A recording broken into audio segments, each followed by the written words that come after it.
Hello, welcome to Financial Insider Weekly. I'm your host, Michael Gray, CPA. My guest today is Dick Blakely, and Dick is the Chief Executive Officer of the Blakely Group, which is a portfolio and wealth management firm located in Santa Clara. And Dick has been in the business of advising clients related to their finances for more than 35 years. So I've known Dick for many years, and he's one of the people that I've always valued his advice in the area of investments and so forth. The Blakely Group's mission statement is to be good investors and to help clients have better control over their finances. Very to the point. Dick, thanks for joining me today. Thank you, Michael. I'm glad to be here. All right. Today, Dick and I are going to be talking about the subject of family wealth education, and so I'm looking forward to getting Dick's thoughts. He's been working with families, trying to help them to focus really on, I guess you could say, a holistic view of their finances as a financial planner. So Dick, maybe I should say, why and how did you get interested into this area of family wealth education?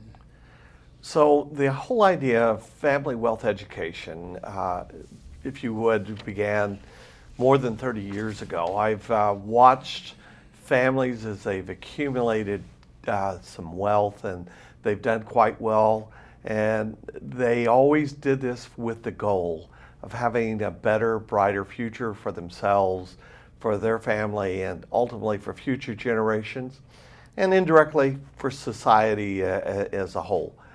So something then happened about 7-8 years ago, and I was beginning to see that new people, younger families that were being introduced to us, they didn't have that zeal, that gust, they didn't have that vision that their families had. So from there, I sort of made that, if you would, that guess that maybe they're not getting it from their families, and as a result is, how do we help them get that vision back to where their children, their grandchildren, can, maybe even their parents, can have a better future than what they have right now. Yeah. So this sort of dovetails into this area of financial literacy. But what we're talking about is financial literacy really in, I think, the family context. And so, kids, we focus on what the 3 R's, going through school. And for some reason, finance isn't one of the 3 R's. Math is on there, but the arithmetic part. But just because you can do numbers doesn't mean that you really understand how to manage finances and understand a little bit of investing in the marketplace and so forth. And also the role of what you're passing on. I guess you could say legacy. How do finances fit into a family's legacy? Maybe you could talk about that a little bit. Happy to do that. We had originally discussed, as we were establishing the firm, the whole idea of money is a resource only. The capital and the real wealth is the family itself. So money is there to make the family better. It's not, money will not make the family better, it's only there to be the resource so the family can become better. So it became a very important issue is not to let the money control the, if you would, wag the dog. It became is to make it the resource. So the next step then is we got to do a number of things. You need enough money to pay for housing, to go to school, to eat, to do all these things. And so then what do? Do you have risk management? Do you have liability management? And as you described it, you have legacy management, which is really protecting the traditions and the heritage of the family. Right. So when do you think that family wealth education should begin? Well, I believe family wealth education begins probably in the early ages of grade school. I believe that a sixth grader can be taken to the store and you're saying, well, do I buy food or do I buy candy or do I buy the new toy that's there? What do I do? And then the whole idea of is, well, how much does an apple should it cost? Or how much should a can of tuna cost? And if they're on sale, do I buy 2 or 3 cans of tuna? This is all financial literacy. And it's also making the family a better unit as well, I do believe. So I think it begins there. And then I think it's whether it's the parents or the grandparents, you start asking questions. Such questions as, well, if you had $10 right now, what would you do with it? You know, would you put any money in savings? Would you just spend it? Would I give any money to a charity? What do I do with that money? Or another question would be is, if you have money, would you buy a new bed? Would you buy food? Would you buy candy? Would you buy toys? Would you buy an Xbox? What would you buy with that? And then finally is, if you had some time available right now and you wanted to help somebody, what would you do? So I think they're all good questions. And what do they have to do? They all make for good intellectual choices. They all make for good financial questions. And they also help a person mature from a socially responsibility standpoint. Mm-hmm.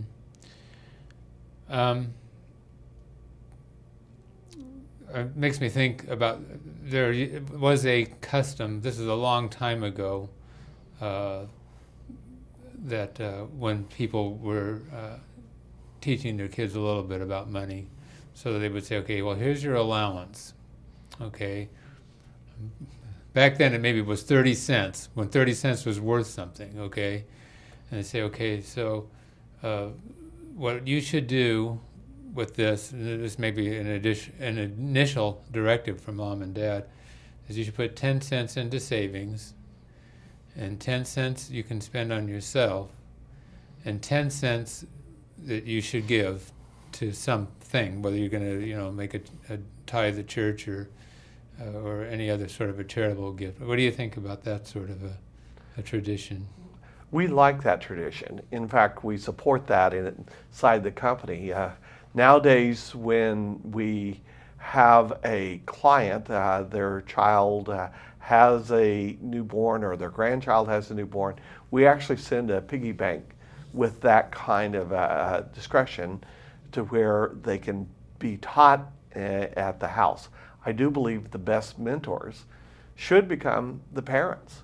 And this is where, as much as you just described your parents teaching you, is the parents nowadays should also help their children, and from very young ages. Mm-hmm. Do you have maybe some suggestions about goals to be reached for older children, like teenagers, and can you give some examples? Sure. Teenagers are very complex people at that point because they're not fully grown. They haven't, their amygdala hasn't already produced. There's a lot of growing that they can do. So early on is to ask questions of, do you know how to manage a checking account? Do you know how to manage a savings account? Do you know what a credit card is there for, or what is credit in general? And then there's been a number of studies, and this especially happened over the last 5 to 7 years. We're seeing a tremendous amount of angst with teenagers because how are they going to go to college? How much debt are they going to be coming back, and how will they ever pay for that? So I find in the family setting is to have that discussion and saying, okay, we're going to put away this amount of money for you, or we have put away this amount of money. Part of it may be in a 529 plan, which is a college education account, or it may be in a UTMA account, or grandma and dad have said they're going to pay for something. And you may have to have some student loans, or you need to qualify for some grants. It's a good discussion to have, and it helps relieve that angst as to children, because once you know, you can make plans. In fact, one of the things, if this discussion is held early on, let's say when you're a freshman in high school, they may want to actually save more of that piggy bank money, even though they're now a teenager. Yeah. You know, one of the things when I was growing up that I think helped me to sort of get a lot of the handle, learning about, working with money and so forth, of course, was getting that part-time job when I'm going to school. But these days, it seems like the grandparents have moved in, to McDonald's or whatever. An awful lot of those jobs aren't as available as they once were. Although, I guess the other thing is, can the kids learn maybe to take some initiative? Okay, I can't get to work at McDonald's. Maybe I can go and wash the neighbor's car. Of course, now we were all conserving water. We can't even wash the neighbor's car. I don't know. Pull out the neighbor's lawn and help them to put in the water-saving garden or whatever. I don't know. Do you have any thoughts about that? That is a very good idea, Michael. So what can you do? Whether it's parents or it's grandparents, it's to help children have pride because they're becoming self-sufficient. So let me tell you of a story. I'm just back from seeing clients in Washington State, and I was with the grandparents, and their grandson had gone out and handed out flyers that said, I will help you move your trash cans in and out of the yard every week. And for that, I would like to get paid. It turns out he ends up with 5 clients, $1 a week apiece. Mm-hmm. And it's beginning with a 7-year-old to beginning to learn that there is a certain amount of pride that you can have with earning it yourself. They're age-appropriate jobs, and they're not going to be the same kind of a job that you and I had. And they're not like when San Jose was an old packing family where you could go pick apricots. Right. But there are jobs that are appropriate for children. Yeah. So I think maybe we need to be more creative and help our kids to be more creative, maybe to brainstorm with them, for ideas. Again, I was able to have a paper route. Now, again, I mean, the adults are handling the paper routes and so forth. So there's more competition for these things. So we have to be more imaginative. But like you said, okay, well, this person came up with the idea of taking out the garbage cans for the neighbor. I mean, but can you think maybe of other things? I'm not saying Dick right now, but as a family, we can brainstorm and say, okay, what can we do that's going to provide some value for people? And these days, we've got mom and dad or whatever, maybe it's a single family household, they're just strapped for time. And so if you can find a way that you can do some chores or other things to relieve some of that for them, some of their chores that need to be done, they'd be willing, I'm sure in many cases, to help out. And it may be, okay, I'll do some house cleaning, I'll vacuum, I'll, wash windows, scrub down the shower. We all hate that, right? Absolutely. I would pay $50 for that, right?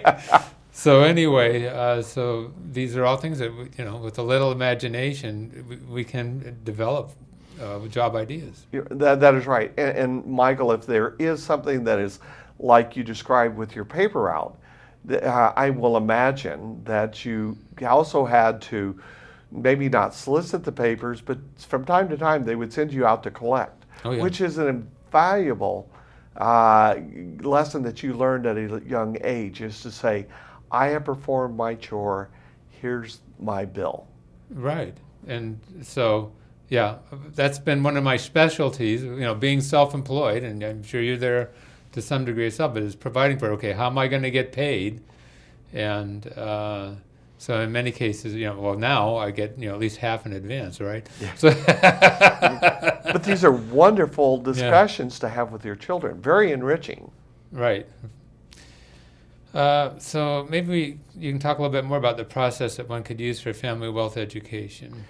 So I believe family wealth education needs to be maybe a little more formalized, especially if you're the grandparents or your children are becoming a little older and they're much better into being prepared. So the secret is being prepared. First of all, you're the parents or you're going to be the host. So let's decide what your goal is up front. Number two would be is let's set up an agenda. So the idea is to where it's not just free form. Number three would be there needs to be rules because from time to time we're going to be in a family situation, and especially the first couple of years that you may do this, there's going to be some uncomfortable time. So I've always said anytime there's a family meeting, there's no you statements so that there's no one takes offense on the other side. So, and then ultimately have that note taker, everyone circulate the agenda, everyone gets input, have the meeting, be respectful of everyone, then afterwards always end up on a positive note and have some fun, circulate the minutes, and then if there's things get done, have a follow-up process to where it's not just a meeting to have a meeting. Mm-hmm. So we can have family meetings to discuss family finances issues. I think another thing that parents could do in many cases is maybe educate themselves more about finance. And it means that they may have to read some, maybe take a course in bookkeeping or an introductory accounting course or something at a community college. Or through one of the local extension high schools or whatever, adult education programs. Because frankly, many of us, even adults, I'm an accountant, so of course I know how to do it, but my kids don't necessarily, not so good at keeping a checkbook. So anyway, but to get some of these skills so that you can provide some guidance, for your kids and maybe invite them. Sometimes there are financial literacy programs offered through our Cal CPA and other groups, and so you haul the kids along with you to participate in those things. Also, I would suggest is it's not wrong, is from time to time, is to hire their CPA and take them in and say, show them what it's like to fill out a 1040. So that they become, in teenagers, to become an interest in knowing about what's going to happen in the future and what kind of a professional to hire. Right. So I've had this happen where people have said, will you prepare my kids' tax returns? And basically I said, I'm not going to prepare your kids' tax returns. I'm going to help your kids prepare their own tax returns. And there's software, that's available for free. For example, at the IRS website, maybe pay $5 to do the California. So what, So anyway, so I've done that a little bit. I want them to understand, and also because, frankly, I don't want to have to send $1,000 bill or whatever, for doing something like that. That they're going to feel is outrageous anyway. So why not teach the kids to take care of themselves? Right, and they will appreciate professional advice in the future, much more so. Yeah.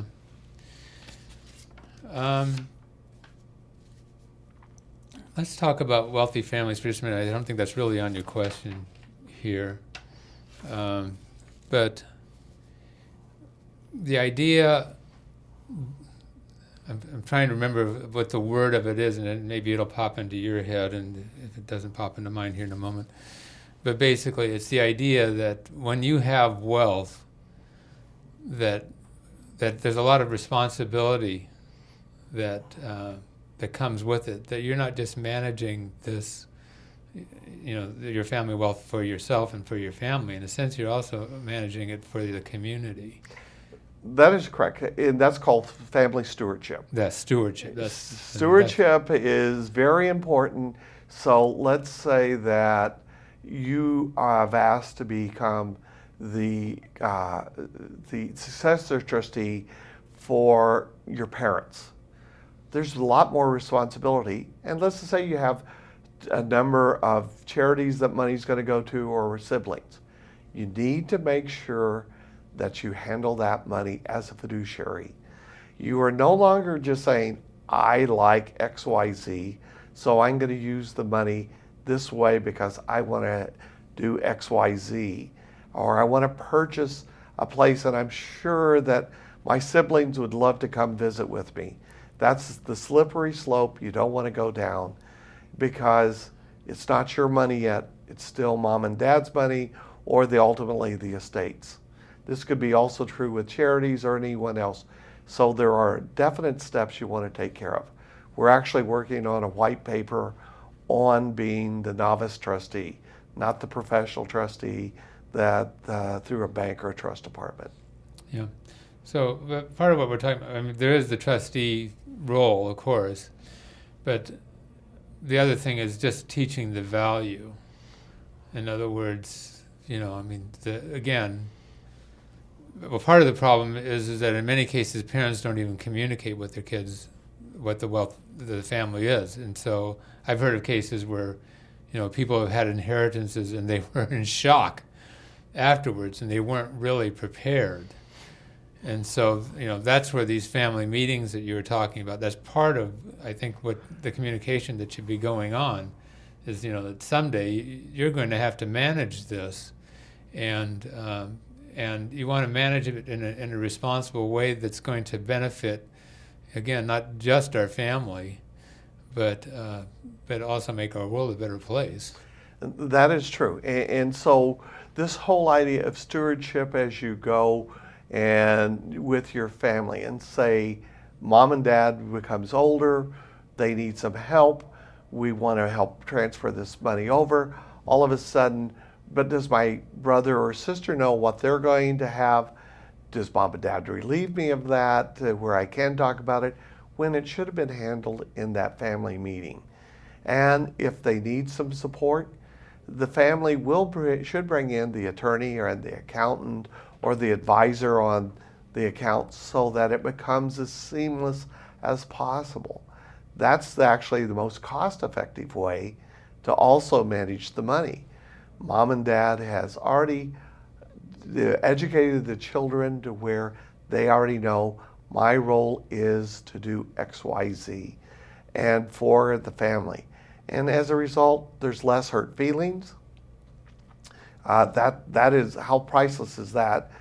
Because emotions are high. And then not only that is there's less fighting, which can, unfortunately, many times leads to court cases. Currently, it's Robin Williams' families fighting over bicycles. Yeah. Does that make sense? Uh-huh. So, yeah. So, I think that people need to know also that there are professionals. Sometimes, lawyers tend to be adversarial, and in many cases, people don't necessarily have the communication skills for dealing with maybe some of the internal conflicts that are going on in families. You may actually need to bring in a family counselor of some type, and there are some of these people that are actually specializing in having families deal with money issues. So it's important to know that at least there are resources available to help you out there. Yeah, that's a very good idea, is to use counselors, mediators, and the idea is to keep it out of the judicial system if you can. And the judicial systems there is only as the last backstop to where somebody else will impartially divide the money. Right. Okay, Dick, we just have a couple minutes left, so I'd just like you to maybe throw out maybe some final thoughts in this area, and then we can wrap this thing up. Well, the whole idea is education goes all the way up until about age 30. And in reality is, I learned something new every year, and I've been in the business now for more than 30 years, more than 35 years. Mhm. So there's always something new and important that is changing. So it is not a once I will have a family meeting and we just put it away and we don't have to deal with it again. Make it a family event. Make it fun. Make it to where your parents are invited as well as your children. Or if you're the grandparents, bring the grandchildren in. The best one I saw was the family took everyone to the old family compound in Arkansas where there's a creek in the backyard. Mhm. They had the family meeting, the disagreements were resolved, and they moved forward. That's great. Dick, I want to thank you so much for joining me. Thank you for and inviting me. coming in and sharing. I guess you've developed some materials also to help people for this. I see family wealth education workshop. Is this something that people could contact you about? Or? Yes, and if they want, what we do is if they make a donation to Second Harvest, we'll actually sit and walk them through it. We don't do this except for our clients unless they make a donation to a charity. Okay. Thanks again, Dick. Folks, hope we've given you something to think about. See you next time on Financial Insider Weekly.